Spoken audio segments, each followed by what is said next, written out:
Whenever you switch your clocks back in the fall or forward as you have this spring, it's important to keep in mind the safety measures you can take in your home to keep yourself and your family safe. Update those devices that help to keep your family safe in the case of an emergency. Joining us to talk a little bit about some of these details and more is Deputy Fire Marshal Dave DeBoer from the West Bloomfield Fire Department.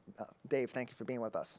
As we reset our clocks for the spring season and we start to think about those safety measures, there's a few critical points in our homes that we can start with as we readjust and we get ready for reacclimating to safety measures during a new season of the year. What are some of those key elements that families should be looking out for at this time? The most important one is having working smoke detectors, in knowing that they're working. As of March 9th of this year, we've already seen 34 deaths in the state of Michigan in 32 separate fires. In 63-ish% of those cases, it was no working smoke detector in the home to give that person the early notification they need to get out. It is vital that we have these to notify people and let them get out. Obviously, when we change the clocks, we want you to change the batteries, but we also want people to know, because we know some people don't like changing that battery. They make ones just like this that don't have a battery to replace. It's a lithium-ion battery that lasts 10 years, and you don't have to replace it. You don't have to update that. You just put the thing up, and when it starts chirping at you about 10 years from now, you replace it. So there's some simple options out there also.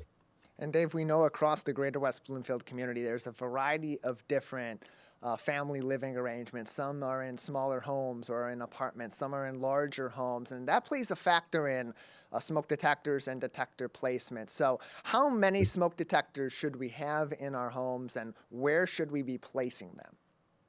So we should have at least one on every level, and one in every sleeping area, one outside of the sleeping area. So if you have a 3-bedroom house, one in each of the bedrooms, there's 3, one in the hallway outside of those bedrooms, and then at least one on every floor. So they add up pretty quick, and some people think that's too much, but studies have shown people don't always wake up to that sound. People don't always hear things. Unfortunately, our world is filled with beeps and bleeps and things nowadays that our mind doesn't catch that as quick as it used to. So having them in the actual sleeping area is very important to give that early warning to everybody. And where is the best place to put those smoke detectors within those rooms? Well, they've got to be up on the ceiling, or at least high on the wall, so that it's going to be where the smoke's going to go. That smoke's going to rise to the ceiling and develop there. We don't want them too close to corners or the edge of ceilings, because there's a little dead space in the air right at the top of the wall where the ceiling starts. So you don't want them near that, but as high up as you can get them and still get to them and service them. So we want people to be able to do that safely. And sometimes we see them put in some pretty tough spots to get to, and that doesn't help anybody. We're joined by Dave DeBoer on today's edition of the Splash Live. He is the Deputy Fire Marshal for the West Bloomfield Fire Department. You can find more helpful tips from our local fire department on Facebook at WB Fire Department. Dave, it's also a good time to start thinking about some other security and safety measures in your homes as we change the clocks. That can have an impact, too, on some of our home security systems. What should people be aware of as they're making adjustments to those this time of the year? Well, the other thing to think about as we're working on these batteries is our CO detectors, our carbon monoxide detectors. They have batteries also. They need to be changed out. One thing that we always want to remind people of, we get a lot of calls for low batteries. And we want to remind you that just pull the thing off the wall. If it's chirping only 2 or 3 beeps at a time and then it pauses, it's probably a low battery, or it's telling you that it's at its end of life. Sometimes that's 3 beeps, sometimes it's 5 beeps, but it's as simple as pulling it off the wall, look at the back of it, and in the directions on the back that'll say that, we have 3 beeps for a battery and 4 beeps means it's end of life. And that just means you got to replace it. They do have a life expectancy. Smoke detectors are about 10 years. And carbon monoxide detectors are anywhere from 7 to 10, and they're programmed to start beeping at you when they reach the end of their life because the manufacturer wants you to replace it so that you have one that's working at its best. Just over the weekend, we had a carbon monoxide incident, and one smoke detector that was closest to the source failed to operate. And it was one that was further away from it that actually did operate. So thankfully, that family had two so that one of them would notify them. So again, these should be on every floor also, and one where you sleep so that it'll wake you up. All the more reason to consider this time of the year as we change our clocks and we've sprung forward to reset your safety environment, change those batteries or change the devices in your smoke detectors, your carbon monoxide detectors, and more in your home. You can find more helpful tips on WB Fire Department on Facebook, facebook.com/WB Fire Department. Dave, it's also an important time of the year to adjust your clocks, not only for yourself and your internal clock as we spring forward, but for many of our devices, whether it's home appliances, security systems, and even some medical devices as well. Yeah, making sure those things are all working, making sure that they've been serviced and are operating the way they should. Obviously, we're coming out of the heating season, so hopefully we're almost done with those furnaces for the year, and we'll get the early spring that we were promised by the groundhog there.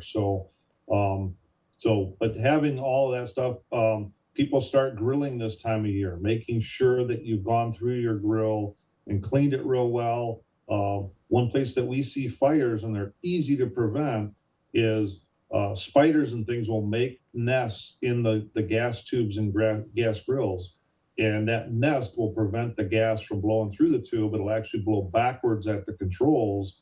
And we'll see homeowners go out for the first time in the season and start using their grill, and they'll catch the controls on fire and have a gas grill fire. So one, keep that gas grill 10 feet away from anything combustible. That means your house and any wood products or anything that can burn. And two, make sure it's cleaned out before you start it up for the season. If you're not a year-round griller, make sure you run through that thing before. Check the hoses, make sure that they're in good shape and not cracked or leaking. Use some leak detect or make your own leak detect, which is just some soap and water to check for leaks in the system. Got a few more minutes with Dave DeBoer from the West Bloomfield Fire Department joining us as we spring forward, as we have sprung forward and are considering some safety measures and adjustments we can take at home. And in terms of overall safety, we know that statistics show daylight savings time can be a dangerous time, particularly out on the roads. Here in the greater West Bloomfield area, do we see any symptoms of some changes that could affect safety this time of the year that people should be at least aware of as our communities make the adjustment to the new time schedule? I don't know that we have any like crash related statistics around the time of change, but we do see an increase in strokes around this time. And it's not just after. We see that increase a week or two before the time change, and it lasts for a few weeks where we'll see an increase in strokes for some reason. So obviously that's something that's manageable and preventable. So we want to remind people to be aware of their blood pressure, see their doctors if their blood pressure is running high for any length of time, and get that back under control, because strokes can be prevented. They don't have to happen, and they can be devastating for you. So we want to make sure that people are managing their blood pressure and keeping those things under control. Plenty of more safety tips are available on Facebook at WB Fire Department. Dave, before we let you go, any last bits of advice that people in our community should be keeping in mind at this time? Yeah, we want to remind people that we do have these smoke detectors. We can install them for people that can't afford to replace their smoke detectors. We want everybody to be safe, and this is the most important thing to safety. So if you need help, reach out to me. If you see all these boxes behind me cluttering up my office, that they're full of smoke detectors and carbon monoxide detectors. So we want to get them into your home. We'll come out and install them for you and help you out. So give us a shout here at the fire department. We're happy to help you. All right, more information can be found on Facebook at WB Fire Department. Dave, thank you so much for your time today. Thank you.